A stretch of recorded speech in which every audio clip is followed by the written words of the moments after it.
सबसे पहले तो इस अवसर पर मैं स्वर्गीय गोवर्धन दास जी कल्ला को श्रद्धांजलि अर्पित करना चाहता हूँ। मंच पर विराजे हुए सम्मानित अतिथिगण, प्रांगण में विराजे हुए जैसलमेर के प्रभु जी। जैसलमेर के अंदर बहुत कम ऐसे आयोजन होते हैं जिसमें आप सब लोग सामूहिक तौर पर सम्मिलित होते हैं, और यही गोवर्धन दास जी कल्ला का व्यक्तित्व है और यही एक सच्ची श्रद्धांजलि है। मैं आप सबको तहे दिल से बहुत बहुत धन्यवाद देना चाहता हूँ। गोवर्धन कल्ला जी के संदर्भ में मेरे से पूर्व वक्ताओं ने काफ़ी कुछ बोला। कल्ला साहब का जो जीवन था, जो उनके विचार थे, अभी मंच से ये कहा जा रहा था कि गोवर्धन कल्ला जी को के संदर्भ में कि कल्ला दोनों जीतेंगे, जैसलमेर से भी कल्ला जीतेंगे और बीकानेर से भी कल्ला जी। ये गोवर्धन कल्ला जी के संदर्भ में जो समझ है उसमें मुझे लगता है कि कहीं ना कहीं कमी है, क्योंकि गोवर्धन कल्ला जी का जो जीवन था, विचार था, वो सच्चे इस देश के नागरिक और देश के नागरिकता का इकलौता जो आधार है, शर्त है, वो संविधान है। और अगर गोवर्धन कल्ला जी को अपन एक शब्द में उनको अगर अपन लोग परिभाषित करना चाहिए तो वो संविधानिक नागरिक के तौर पर गोवर्धन कल्ला जी को हम लोग कर सकते हैं। उस संदर्भ में उन्होंने अपने जीवन में बहुत पीड़ा भी सहन करी। एक उजला पक्ष तो हम लोगों के बीच में अपने चर्चा की है, पर उनकी जो पीड़ा उस संविधान के संदर्भ में जो उनकी वैचारिक सोच थी, उनका जीवन था, उसके कारण गोवर्धन कल्ला जी ने अपने जीवन भर बहुत पीड़ा भी सहन करी। गोवर्धन कल्ला जी जैसलमेर से सच्चा लगाव रखते थे, प्यार करते थे, जो उर्दू में कहते हैं मोहब्बत करते थे। मेरे को भी इस देश में काफ़ी राजनीतिक लोगों के बीच में घूमने का अवसर मिला। मैं अगर गोवर्धन कल्ला जी के समकक्ष अगर किसी राजनीतिक व्यक्ति को अगर मेरी समझ में है तो हिमाचल प्रदेश के पूर्व मुख्यमंत्री वीरभद्र सिंह जी, जिनको हिमाचल से अथक मोहब्बत। आज के समय में राजनेताओं को मोहब्बत रहती है इंसानों से, क्योंकि इंसान ही वोट दे पाते हैं, पर ये दोनों शख्सियत ऐसे थे कि इनको सिर्फ ऐसे जैसलमेर की धरती से नहीं, यहाँ के प्रकृति से, जीव जंतु से, जैसलमेर के इतिहास से और जैसलमेर के भविष्य से गोवर्धन कल्ला जी का लगाव। मेरा व्यक्तिगत मानना है कि दो व्यक्ति जो जैसलमेर के संदर्भ में बहुत गहरी समझ और सोच रखते थे, एक तो गोवर्धन कल्ला जी और एक पूर्व विधायक स्वर्गीय किशन सिंह जी। मेरे जैसलमेर के तमाम नागरिकों से ये निवेदन है कि अगर जैसलमेर को समझना चाहते तो स्वर्गीय किशन सिंह जी ने एक फेसबुक के माध्यम से जैसलमेर के राजस्व के संदर्भ में एक अपनी चर्चा जो फेसबुक के ऊपर करी, उसको जरूर आप लोग सुनो। अगर उसको सुनोगे तो कुछ ना कुछ समझ पाओगे इस राजस्व के संदर्भ में, और जो जैसलमेर के नागरिकों के साथ जो आज के व्यवस्थाओं के अंदर जो अन्याय हो रहा है वो तार्किक तौर, क्योंकि ये युग है, आज का युग है, ये तीव्रता का युग, तार्किक युग नहीं। अगर तार्किक तौर पर अपन आज हम लोग को अच्छा लगता है, हम लोग प्रभावित होते हैं, हमारा जुड़ाव है वो तीव्रता से, पर उससे हम लोग कुछ हासिल नहीं कर सकते हैं। सिर्फ अगर तार्किक तौर पर हम चीज़ों को समझेंगे, ग्रहण करेंगे, उसके संदर्भ में आगे बढ़ेंगे, जब हम लोग कुछ जो भी हमारा मकसद है वो हम लोग हासिल कर पाएंगे। गोवर्धन कल्ला जी के साथ मेरे को जीवन में अवसर मिला, बहुमूल्य अवसर मिला, और काफ़ी उनके साथ चर्चा करने का भी मुझे अवसर मिला। जब कभी भी हम लोग साथ में गाड़ी में भी जाते थे तो बहुत अच्छी तार्किक, वो लड़ाई नहीं है। अगर तार्किक तौर पर असहमति है, तार्किक तौर पर अपने तर्क है, तो वो लड़ाई नहीं। और विभिन्न विषयों के अंदर उनसे चर्चा कर कर और उस वक्त मेरे जैसे कई लोगों ने ग्रहण भी किया। उदाहरण के तौर पर उनसे एक लंबी चर्चा हुई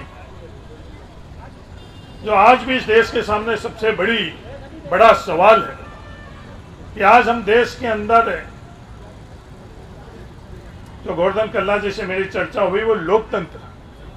आज इस देश के अंदर हम लोकतंत्र को सिर्फ चुनाव तक ही सीमित करके रखे हुए हैं।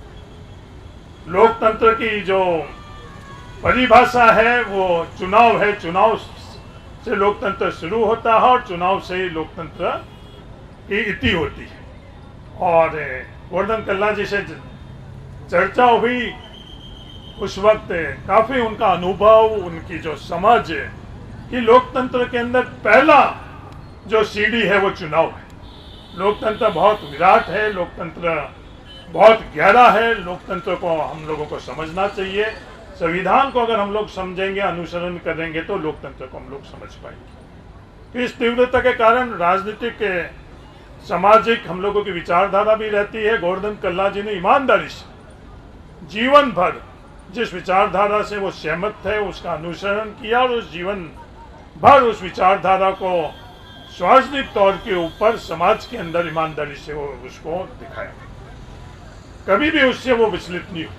विचारधारा अपनी अपनी है। विचारधारा के संदर्भ के अंदर मेरा तो आप सब लोगों से यही निवेदन है कि जो भी विचारधारा, कम से कम विचारधारा रखो, उस विचारधारा को समझो, उस विचारधारा का अनुसरण करो। क्योंकि आज देश के सामने सबसे बड़ी चुनौती भी यही है कि हम लोग विचारधारा को सबसे नगण्य मानते हैं कि आज हम लोग व्यवहार और व्यवहार की भी परिभाषा हमने बड़ी अलग कर दी। तो मेरा जैसलमेर के प्रबुद्ध नागरिकों से यह निवेदन है कि विचारधारा अलग हो सकती, रास्ते हम सब लोगों के अलग हो सकते हैं, कि मंजिल हम लोगों के समाज के संदर्भ के अंदर एक तार्किक समाज और एक अच्छा जैसलमेर का निर्माण और अच्छा भारत का निर्माण कैसे कर सके, उस संदर्भ में हम सब लोगों को प्रयास करना चाहिए। मेरे जीवन के अंदर भी आरएसएस से गोविंदाचार्य जी के साथ मुझे काफ़ी तार्किक चर्चा करने का अवसर मिला। और जो मेरी विचारधारा है, जो समग्रता की है, सामंजस्य की है, जिसे कांग्रेस की विचारधारा कहते हैं, वो बनाने के अंदर सबसे ज़्यादा अगर मेरी किसी ने मदद करी है तो मेरे बिल्कुल, मैं इसको विपरीत विचारधारा तो नहीं कह सकता। आरएसएस के उनके अपने तर्क थे। उनकी गोविंदाचार्य जी जब अखिल भारतीय विद्यार्थी परिषद का कार्यभार उनको जोधपुर के में संभाल रहे थे, उस वक्त उनके साथ मेरे को काफ़ी रहने का अवसर मिला। दाऊद जी ने भी अभी यही बात करी कि गोवर्धन कल्ला जी और उनमें वैचारिक तौर के ऊपर दो अलग अलग रास्ते थे, पर जैसलमेर में सामाजिक क्षेत्र के अंदर जैसलमेर आगे कैसे बढ़ सके, ये हर समय प्रयास रहा। जैसलमेर के संदर्भ में सबसे बड़ी जो चुनौतियाँ थी उसमें कानूनन तौर के ऊपर कैसे हम लोग रास्ता निकाल पाए, उसकी शुरुआत गोवर्धन कल्ला जी ने की। राजस्व इकाई के संदर्भ में राजस्व गांव के जो प्रावधान थे उसमें जैसलमेर के अंदर राजस्व गांव नहीं बन पा रही थी। गोवर्धन कल्ला जी की ये सोच थी, प्रयास थी कि उन्होंने डिम्ड विलेज का प्रावधान राजस्थान के अंदर राजस्व विभाग के माध्यम से उसमें संशोधित कराया और जैसलमेर में डिम्ड विलेज जो राजस्व गांव है वो जैसलमेर के अंदर बने।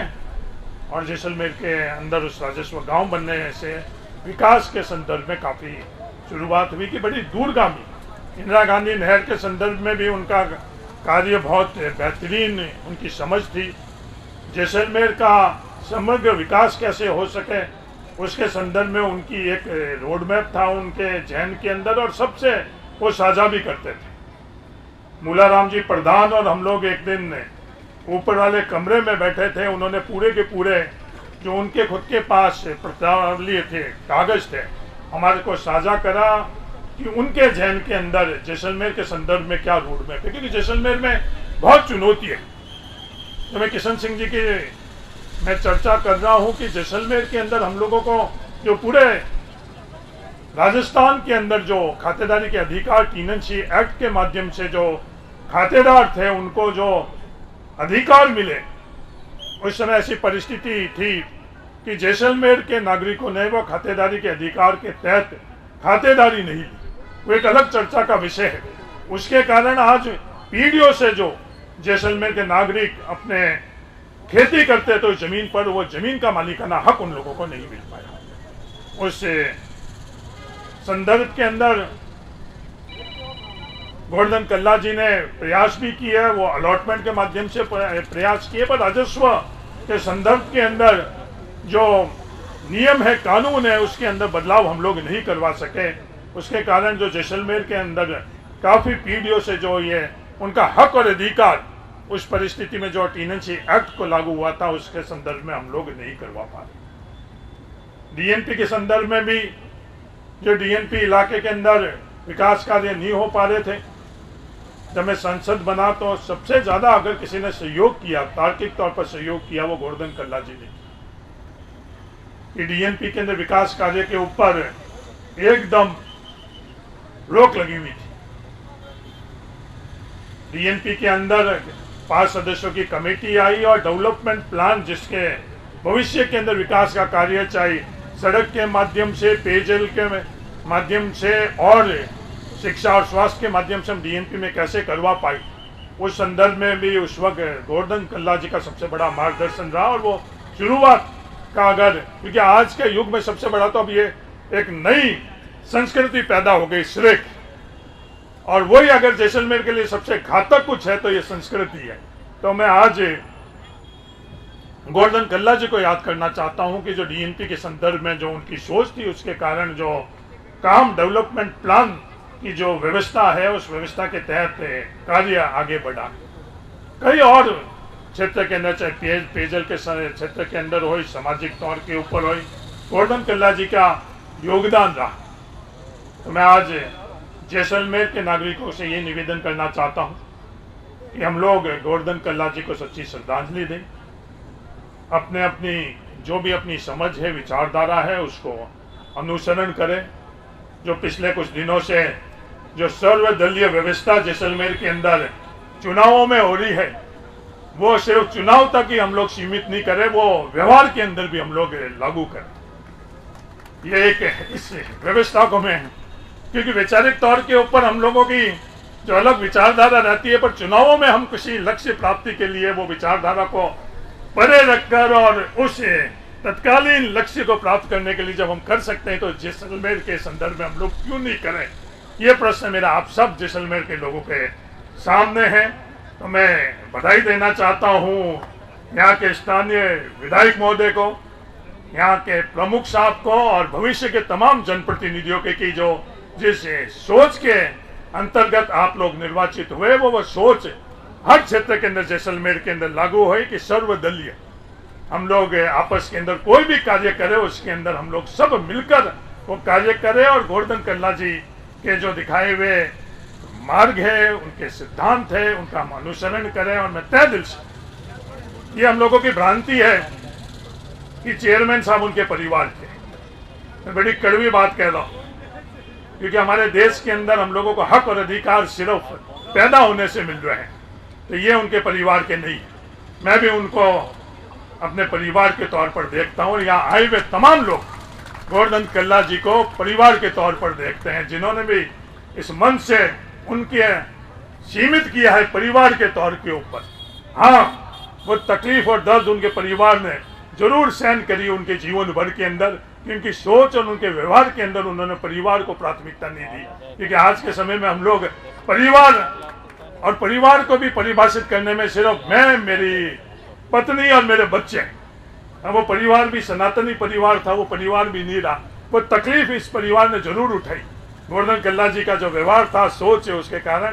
तो आज हम लोगों को सबको गर्वान्वित महसूस करना चाहिए कि विचारधारा से परे, धर्म से परे, जाति से परे गोवर्धन कल्ला जी के परिवार के अपन सब लोग सदस्य हैं। अगर ये हम लोगों को, अगर हम लोग उस बात को मानेंगे, ग्रहण करेंगे, तो ही हम गोवर्धन कल्ला जी को सच्ची श्रद्धांजलि दे पाएंगे। मैं तहे दिल से आप तमाम प्रबुद्ध नागरिकों को धन्यवाद देना चाहता हूं कि आप तमाम लोग आए हो।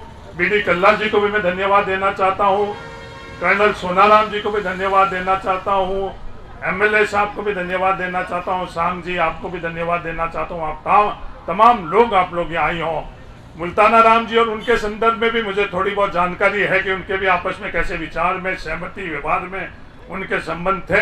और विचार और व्यवहार के अंदर अपन लोग किसी के व्यवहार विचारिक तौर पर व्यवहारिक तौर पर गुलाम नहीं।